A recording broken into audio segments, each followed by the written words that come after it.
joie de pouvoir inviter Nicolas Lehmann. On peut l'applaudir, mesdames et messieurs. Applaudissez Nicolas. Un homme de Dieu, un homme qui a consacré sa vie pour le service. Il a choisi il s'est converti, puis tout d'un coup, il a choisi vraiment d'aligner sa vie à ce que le Seigneur avait pour lui. Et puis, c'est un privilège pour nous de t'avoir parmi nous ce soir. Les enfants, vous pouvez monter à votre programme, c'est juste. Merci David. Merci Claudia. Merci à toute l'équipe du leadership pour votre invitation. C'est un privilège d'être avec vous. Et c'est tellement bon d'être dans la présence de Dieu. Partout où on va, il y a la présence de Dieu, on se sent à la maison. On se sent bien et c'est juste magnifique de pouvoir vivre ce temps de louange ensemble et de goûter à cette présence de Dieu. J'ai aussi des salutations à vous faire de la part de l'équipe apostolique d'Oron, du Gospel Center d'Oron. On est aussi heureux de vous savoir ici dans le Jura et de la même famille. C'est un privilège. Et alors qu'on était dans ce temps de louange, j'ai vraiment cette pensée que le Seigneur mettait sur mon cœur qu'il a quelque chose pour chacun d'entre vous ce soir. C'est pas parce que je suis ici devant, c'est pas parce qu'il y a Nicolas dans la salle, mais c'est parce que Dieu t'aime. Dieu a un projet pour toi, Dieu a quelque chose de bon pour toi. Et ce soir, alors qu'on est là dans sa présence, j'aimerais t'encourager à mettre ta foi en action pour t'attendre à ce que Dieu a pour toi. Peut-être que tu as des choses précises que tu as demandé à Dieu en venant dans cet endroit ou en nous regardant depuis là où tu es. Il y a peut-être quelque chose de précis que tu as demandé à Dieu. C'est le moment de mettre ta foi en Dieu, de croire que ce que tu as demandé, tu vas le recevoir. J'ai vraiment cette pensée, alors qu'on était dans ce temps de louange, que Dieu veut donner un travail à une personne. Tu cherches du travail depuis un certain temps. C'est un défi pour toi, tu es un peu abandonné. Mais Dieu dit, je suis en train d'ouvrir une porte. Mets ta foi en moi, mets cette confiance en moi. Je vais te donner ce travail que tu attends. C'est bon d'être dans cette période entre l'Ascension et la Pentecôte. Et David, il a introduit avec ce texte de Luc. Moi, je vais poursuivre avec le début du livre des Actes.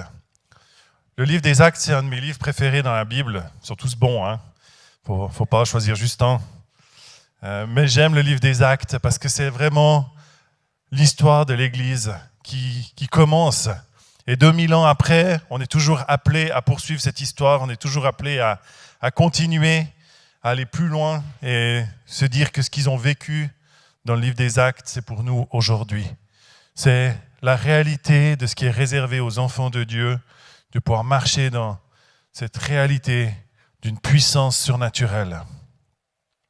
Alors, j'aimerais juste lire avec vous le début du livre des Actes, le premier chapitre, les premiers versets, jusqu'au verset 12. Théophile, j'ai parlé dans mon premier livre de tout ce que Jésus a commencé à faire et d'enseigner, jusqu'au jour où il fut enlevé au ciel après avoir donné ses ordres par le Saint-Esprit aux apôtres qu'il avait choisis. C'est à eux aussi qu'avec plusieurs preuves, il se présenta vivant après avoir souffert et leur apparut pendant 40 jours en parlant de ce qui concerne le royaume de Dieu. Comme il se trouvait avec eux, il leur recommanda de ne pas s'éloigner de Jérusalem, mais d'attendre la promesse du Père dont, leur dit-il, vous m'avez entendu parler. Car Jean a baptisé d'eau, mais vous, dans peu de jours, vous serez baptisés d'Esprit Saint. Eux donc, réunis, demandèrent, « Seigneur, est-ce en ce temps que tu rétabliras le royaume pour Israël ?» Il leur répondit, « Ce n'est pas à vous de connaître les temps ou les moments que le Père a fixés de sa propre autorité. Mais vous recevrez une puissance, celle du Saint-Esprit survenant sur vous, et vous serez mes témoins à Jérusalem, dans toute la Judée, dans la Samarie et jusqu'aux extrémités de la terre. » Après avoir dit cela, il fut enlevé pendant qu'ils le regardaient, et une nuée le déroba à leurs yeux. Et comme ils avaient les regards fixés vers le ciel, pendant qu'ils s'en allaient, voici que 2 hommes en vêtements blancs se présentèrent à eux et dirent « Vous, Galiléens, pourquoi vous arrêtez-vous à regarder au ciel ? Ce Jésus qui a été enlevé au ciel du milieu de vous reviendra de la même manière dont vous l'avez vu aller au ciel. Alors ils retournèrent à Jérusalem depuis le mont appelé des Oliviers, qui est près de Jérusalem à la distance d'un chemin de sabbat. J'aimerais juste qu'on remette un tout petit peu cette histoire dans son contexte. Vous savez, des fois on lit la Bible et puis on la pense juste avec notre regard d'aujourd'hui, juste le moment précis. Et j'avais juste envie qu'on puisse réfléchir un petit peu à quel était l'état d'esprit des disciples dans cette période. 12 gaillards que Jésus a choisis pour marcher avec lui pendant 3 ans. Ils ont cru en leur Messie, ils ont cru en un sauveur pour Israël. Ils n'avaient encore pas toute la révélation, mais ils ont marché avec Jésus. Et après 3 ans, celui en qui ils ont cru pour devenir le roi, le libérateur d'Israël, leur idée à eux, quand on relit un peu, c'était Jésus va instaurer son règne, il va régner sur Israël et il va repousser les Romains qui avaient envahi leur territoire. Et puis, il sera notre roi. Et puis après 3 ans, non seulement Jésus n'instaure pas le règne comme ils l'ont attendu, mais en plus, il meurt sous le jugement de ce même empire romain. Et là, ils sont complètement perdus. Ce n'est pas une période très favorable pour être les amis de Jésus. Et puis, Jésus revient. Mais Jésus ne revient pas en rentrant juste par la porte, comme il le faisait avant. Tout d'un coup, pauvre Jésus se retrouve au milieu d'eux. Je ne sais pas si vous imaginez la scène, on est là, rassemblés, on discute de tout ce qui s'est passé ces dernières semaines, et tout d'un coup, boum, Jésus au milieu. Et c'est ce qui leur est arrivé. Je pense qu'il y a eu un petit moment de traumatisme. Ça a dû trembler au milieu d'eux. Et Jésus est là. Jésus vient, Jésus repart, Jésus revient. C'est une période assez particulière. Je ne crois pas que dans ce moment-là, les disciples avaient tout compris. Mais ils sont là avec leurs questions, avec leur pourquoi, avec leurs interrogations. Et puis nous, des fois, dans notre vie, on est aussi là avec nos pourquoi, des choses qu'on ne comprend pas. Puis on vient de vivre une période assez intense, avec passablement de pourquoi, passablement de questions qui n'ont pas forcément toutes les réponses qu'on aimerait avoir. Et puis je crois que c'est un moment où Dieu veut se révéler. Et de ce texte, j'aimerais sortir 3 points. Le premier, j'aimerais qu'on regarde à ce qu'était l'attente des disciples. Acte 1, 6-7. C'est cette question des disciples. Seigneur, est-ce en ce temps que tu rétabliras le royaume pour Israël? C'est intéressant de lire 2 versets avant et de voir que pendant 40 jours, Jésus leur a parlé du royaume de Dieu. Et puis eux, leur question, c'est de dire, et puis Israël, notre terre. Et puis moi, et puis ma situation. Et je crois que dans cette période qu'on vient de vivre, on a eu énormément de ces questions. Alors, peut-être pas tout à fait les mêmes. Le problème pour nous, ce n'est pas forcément le royaume d'Israël, bien qu'on a prié avant et qu'ils ont passablement de défis, mais ce n'est peut-être pas ceux qui nous touchent le plus. Mais dans cette période de pandémie, combien est-ce qu'on a entendu de questions? Je ne sais pas si vous êtes sur les réseaux sociaux, s'ils viennent jusqu'au Jura. Non, je rigole. Je vous aime tout plein. Je vous suis de temps en temps sur les réseaux sociaux. Donc je vois ce que vous faites.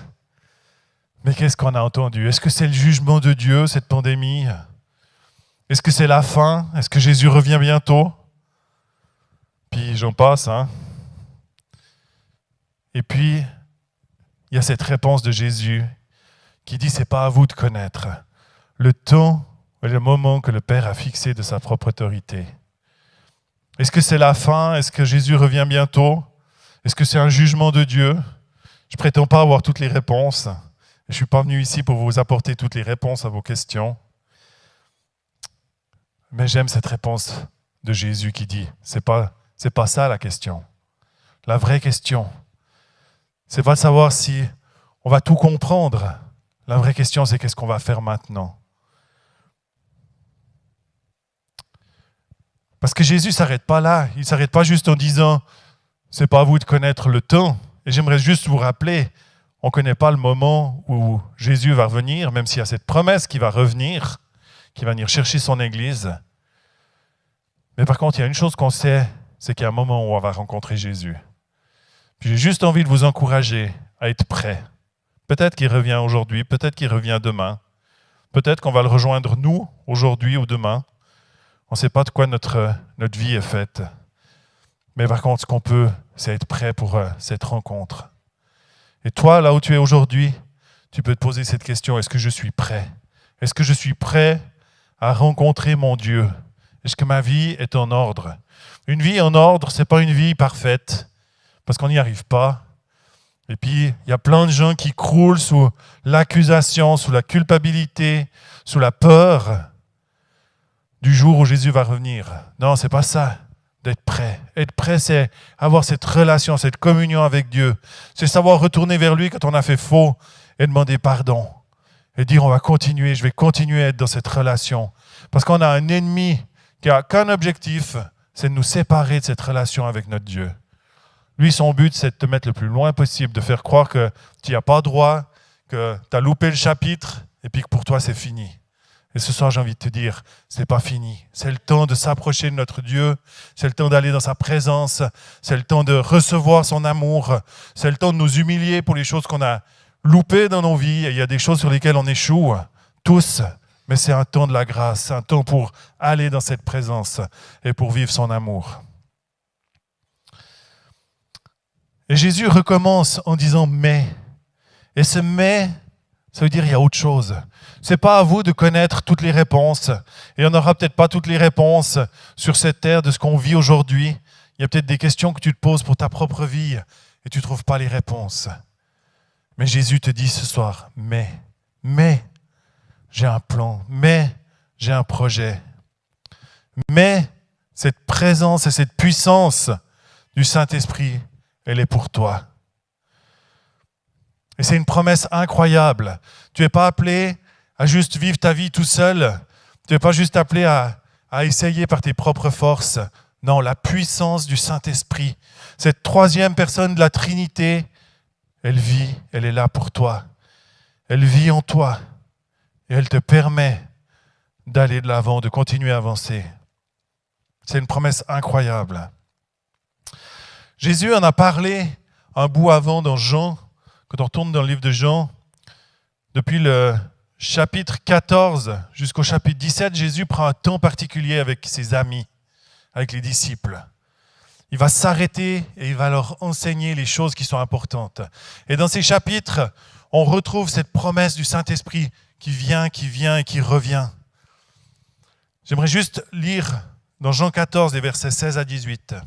« Quant à moi, je prierai le Père, et il vous donnera un autre défenseur ou consolateur, ça dépend des versions, afin qu'il reste éternellement avec vous. L'Esprit de la vérité que le monde ne peut pas accepter parce qu'il ne le voit pas et ne le connaît pas. Mais vous le connaissez car il reste avec vous et il sera en vous. Je ne vous laisserai pas orphelins, je reviens vers vous. » J'aimerais m'arrêter sur ce mot défenseur ou consolateur. On va le retrouver à 3 autres endroits dans Jean. Dans Jean 14, les versets 26. « Mais le défenseur, l'Esprit Saint, que le Père enverra en mon nom, vous enseignera toutes choses et vous rappellera tout ce que je vous ai dit. » Jean 15, 26. Dans ce texte de Jean 15 où Jésus dit « Vous êtes mes amis, je vous ai fait connaître ce qui doit arriver. Quand sera venu le défenseur que je vous enverrai de la part du Père, l'Esprit de vérité, qui vient du Père, il vous rendra témoignage de moi. »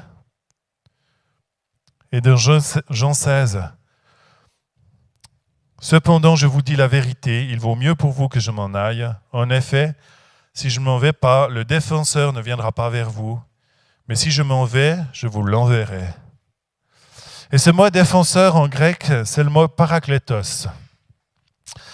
Et il peut se traduire par différents mots de notre français. C'est avocat, défenseur, aide, soutien, consolateur. Alors dans les versions françaises, on retrouve un de ces mots. Ça dépend de la version que vous allez choisir. Mais la réalité, c'est que ça veut dire tout ça. Quand Jésus dit « Je vous envoie mon esprit », en lui on a un avocat. Il est là pour nous défendre. On a un défenseur, on a une aide, on a un soutien, on a un consolateur. Qu'est-ce que tu as besoin aujourd'hui dans ta vie? Le Saint-Esprit est là pour toi. Il est là en toi, il vit en toi. Il habite en nous. Ce n'est pas juste quelque chose d'extérieur, ce n'est pas juste une émotion, ce n'est pas juste quelque chose qu'on peut ressentir quand on vient à l'église. Le Saint-Esprit habite en nous. Et quand tu vas quitter cet endroit et que tu vas marcher dans ta semaine et faire ce que Dieu t'appelle à faire, le Saint-Esprit est en toi. Le Saint-Esprit est là pour te conduire, pour te diriger dans ta semaine. Est-ce que tu y es sensible? Est-ce que tu prends le temps d'avoir cette relation avec le Saint-Esprit? Ou bien tu attends quelque chose d'extraordinaire, quelque chose d'exceptionnel pour dire « Ah, il est là ». Non, il est là, il nous a été donné. Et si tu l'as accepté, si tu désires cette relation avec lui, alors il est là pour toi.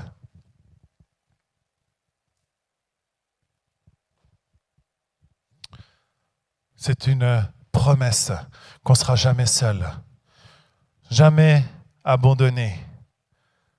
Il est là pour nous. Une autre chose qui est dans ce texte de Jean, c'est il est l'esprit de vérité. Alors que la Bible nous dit que Satan est le menteur, est le père du mensonge, Jésus dit c'est l'esprit de vérité. Et je crois que plus que tout aujourd'hui, on a besoin de vivre, de redécouvrir cette relation avec l'esprit de vérité. Comme j'ai dit avant, il y a tellement de choses qui nous sont racontées. Il y a tellement de voix différentes qui parlent aujourd'hui. Il y a ceux qui sont pour le vaccin, il y a ceux qui sont contre le vaccin, il y en a ceux qui sont pour le masque, ceux qui sont contre le masque. Et puis on arrive tous à appuyer ça avec la Bible. Et puis à dire ça c'est juste, ça c'est faux. Et qu'est-ce qu'il dit lui, l'esprit de vérité? Qu'est-ce qu'il te dit à toi, cet esprit de vérité? Est-ce que c'est Facebook ou les autres réseaux sociaux qui parlent dans nos vies et qui nous donnent une opinion, ou c'est notre relation avec Dieu? Et j'aimerais vous encourager. On a à prendre le temps. C'est tellement facile aujourd'hui d'être connecté à tout, sauf au Saint-Esprit. Parce que le Saint-Esprit, ça demande de déposer le Natel à un moment, d'éteindre la télé, et puis c'est plus tellement des choses qu'on a l'habitude de faire. En tout cas, moi, il y a des moments où je dois me faire violence, je vais être vrai. Je ne suis pas un être que spirituel, j'ai tout le côté charnel. Et si je veux m'arrêter et prendre le temps d'écouter le Saint-Esprit, eh ben, il y a des choses que je dois laisser de côté un moment. Je ne suis pas en train de dire que vous ne devez plus aller sur Facebook, vous n'avez plus le droit d'aller sur les autres réseaux sociaux. Ce n'est pas ça mon propos. C'est dire, mais est-ce qu'on prend le temps d'écouter ce que l'Esprit de vérité veut nous dire? Alors qu'on est dans un monde où on est envahi par plein de choses, l'Esprit de vérité veut révéler dans nos vies ce qu'est sa vérité pour toi aujourd'hui. Et ce qu'il veut te donner à toi aujourd'hui, c'est précieux, ça a de la valeur. Donc prends le temps d'écouter ce qu'il a pour toi.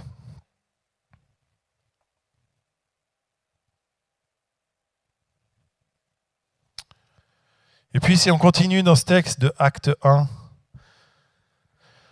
Jésus continue dans Acte 1, 8. « Et vous serez mes témoins à Jérusalem, dans toute la Judée, dans la Samarie et jusqu'aux extrémités de la terre. » On va recevoir une puissance. Et cette puissance, oui, elle nous aide à vivre, elle nous aide à comprendre la vérité, mais elle n'est pas juste réservée pour nous. Elle est quelque chose de trop grand, juste pour mon petit intérêt personnel. Parce que le désir de Dieu, ça n'a jamais été juste qu'on s'occupe de nous et puis qu'on s'occupe de notre nombril. C'est que cette puissance qui habite en nous, on puisse la redonner plus loin. Et Jésus est en train de dire à ses disciples, vous recevrez cette puissance, le Saint-Esprit, mais il faut qu'on puisse la redonner. Sinon, ça s'éteint à l'intérieur. Ce qui fait que cette puissance, elle jaillit, c'est quand on lui permet de sortir et de se répandre à l'extérieur, d'être donné à l'extérieur. Dans Matthieu 28, les versets 18 à 20, c'est Jésus qui s'approche de ses disciples et qui leur dit « Tout pouvoir m'a été donné dans le ciel et sur la terre. » Jésus revient, il a remporté la victoire. Il est mort sur la croix, il est ressuscité. La victoire sur la mort, Jésus l'a remportée. Et il dit, tout pouvoir m'a été donné. Allez, faites de toutes les nations des disciples, baptisez-les au nom du Père, du Fils et du Saint-Esprit, et enseignez-leur à mettre en pratique tout ce que je vous ai prescrit. Et moi, je suis avec vous tous les jours jusqu'à la fin du monde. Dieu a un plan et un projet pour ta vie, et ce plan ne s'arrête pas juste à toi, mais il désire que tu puisses donner plus loin ce que tu as reçu. Comme j'ai dit avant, l'ennemi a un objectif, c'est de nous séparer de la présence de Dieu et de nous faire croire qu'on est inutile. Et il y a énormément de chrétiens, peut-être pas ici, qui marchent leur vie sur terre en pensant qu'ils servent à rien. Mais quel drame! Dieu a un plan, il a un projet pour ta vie. Quel que soit ton âge, quelle que soit la vie que tu as, la profession que tu as, Dieu a un plan et un projet. Ce n'est pas réservé à quelques ministères, ce n'est pas réservé à quelques personnes qui ont l'onction. C'est quelque chose qui est pour tout le corps de Christ, pour chacun de ses enfants. Dieu t'appelle, Dieu a un plan pour ta vie et Dieu désire que tu puisses communiquer sa puissance et son amour autour de toi.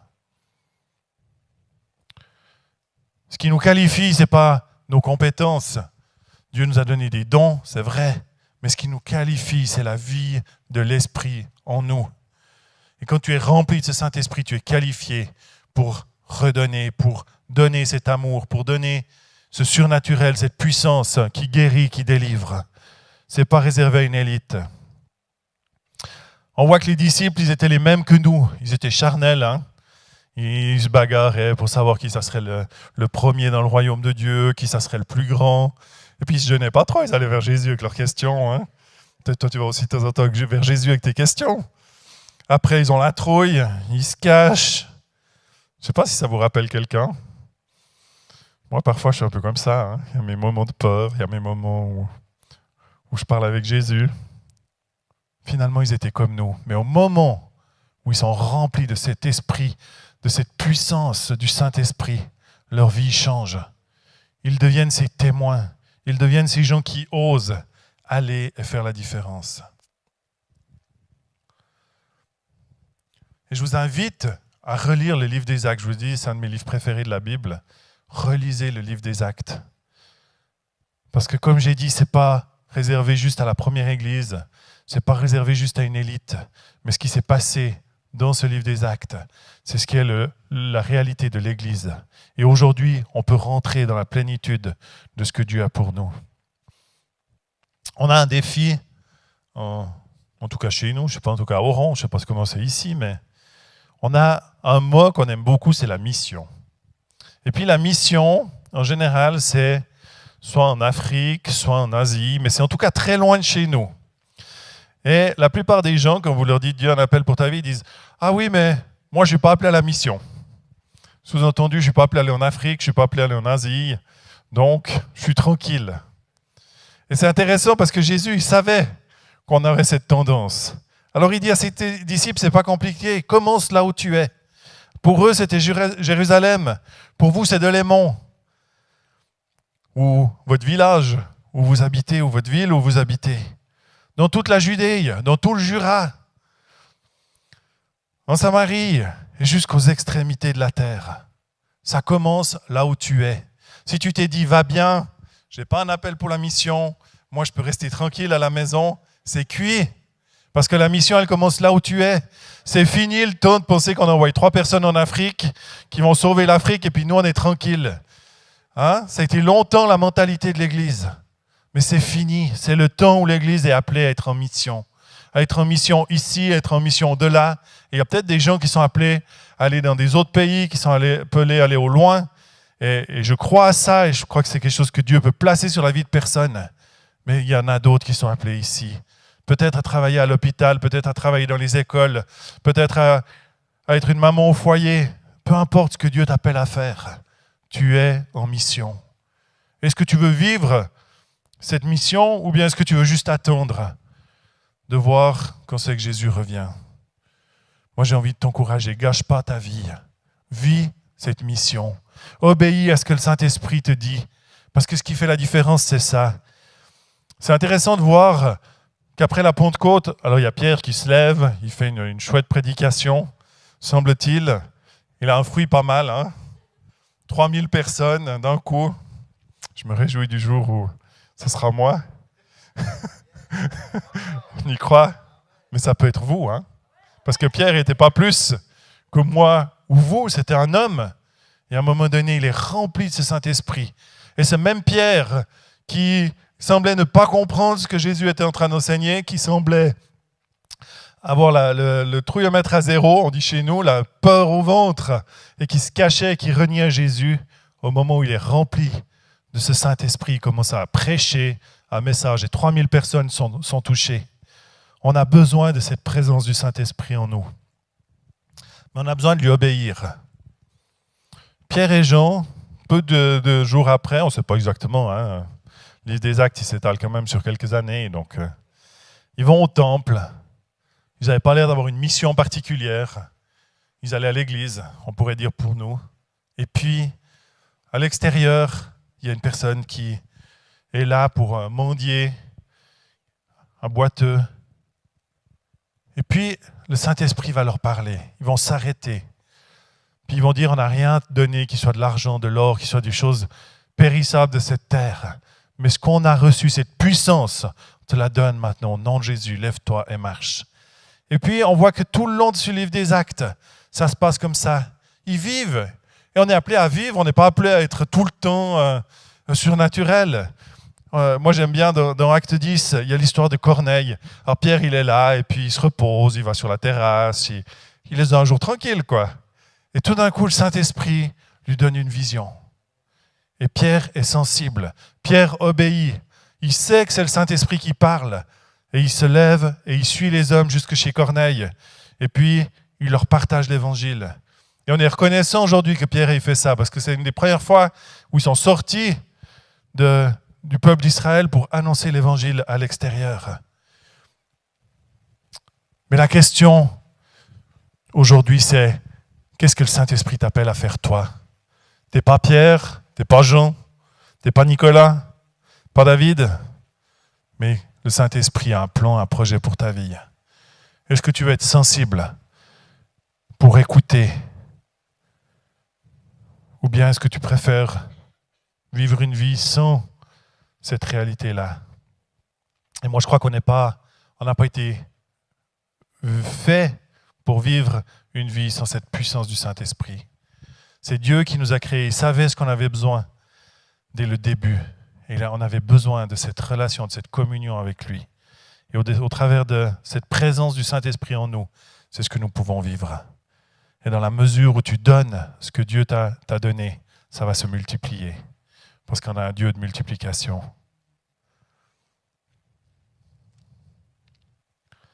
Alors ce soir, je veux te poser cette question. Et peut-être je vous invite juste à fermer vos yeux un petit moment.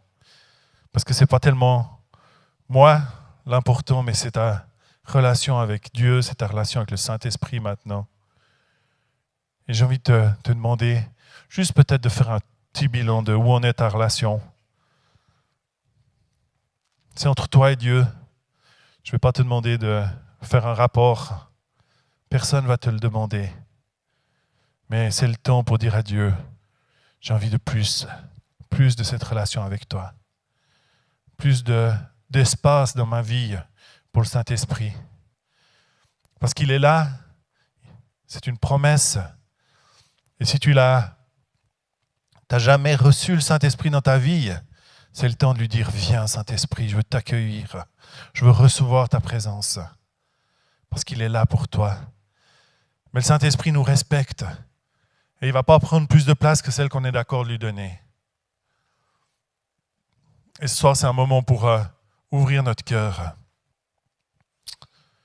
Pour lui dire, viens, prends toute la place.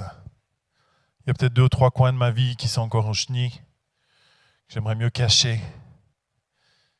Mais le seul qui peut te permettre de mettre de l'ordre dans ces recoins, c'est lui. Tu n'y arriveras pas par tes propres forces. Laisse le Saint-Esprit faire son œuvre en toi. Ouvre la porte des choses cachées. Accueille sa présence.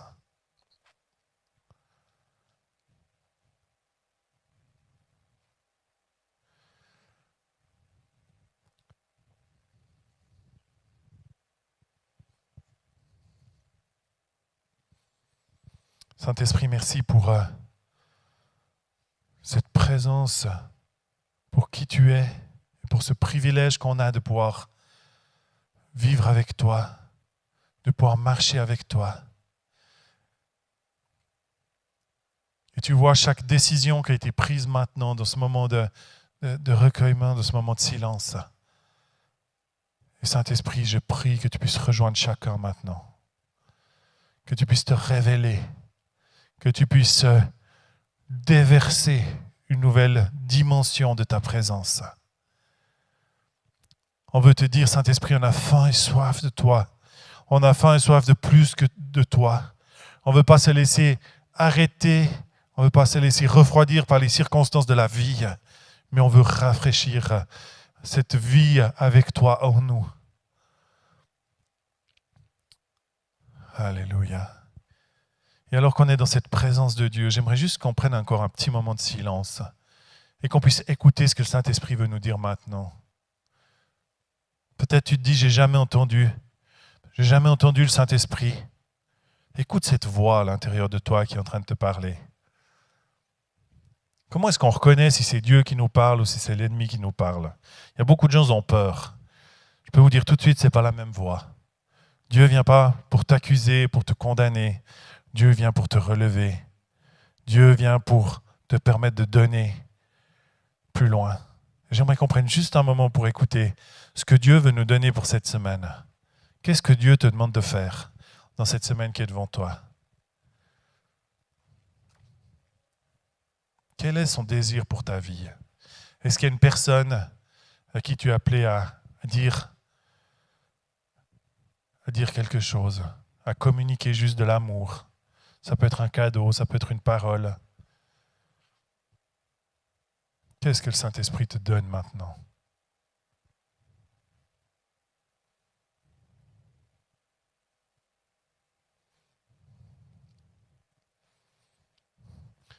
J'ai trouvé magnifique cette initiative de ces sujets de prière que vous avez fait.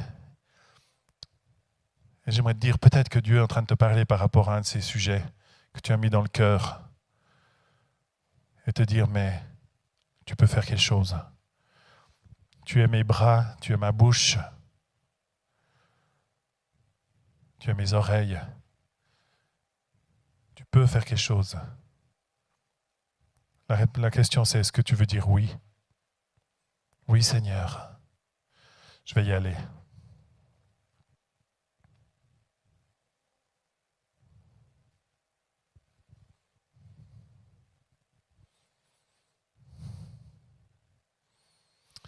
J'aimerais juste vous inviter peut-être à vous lever et on va prier ensemble pour terminer. Que non seulement on ait entendu cette voix, mais que cette force, ce courage qui a permis à Pierre de se lever et de prêcher devant ces milliers de personnes, parce que 3000 c'est le nombre qui se sont convertis, mais il y en avait bien plus qui étaient là, ce même courage soit sur ta vie dans cette semaine. Que cette même puissance du Saint-Esprit soit sur ta vie cette semaine. Pas juste maintenant quand tu as dit oui. Oui, il y a un combat. Oui, l'ennemi va essayer de venir te dire c'est de la folie. Fais surtout pas ça. Mais si tu obéis, tu verras la main de Dieu qui va agir. Alléluia. Seigneur, je veux prier pour chaque personne qui est dans ce lieu, pour chaque personne qui nous regarde au travers des différents réseaux.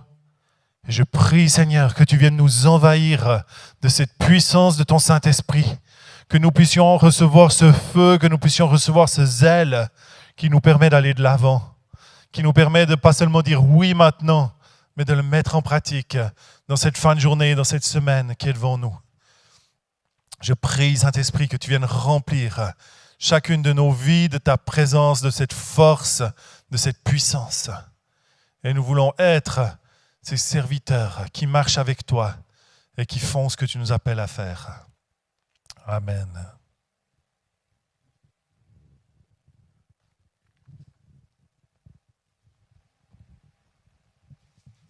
Amen, on peut l'applaudir. Alléluia.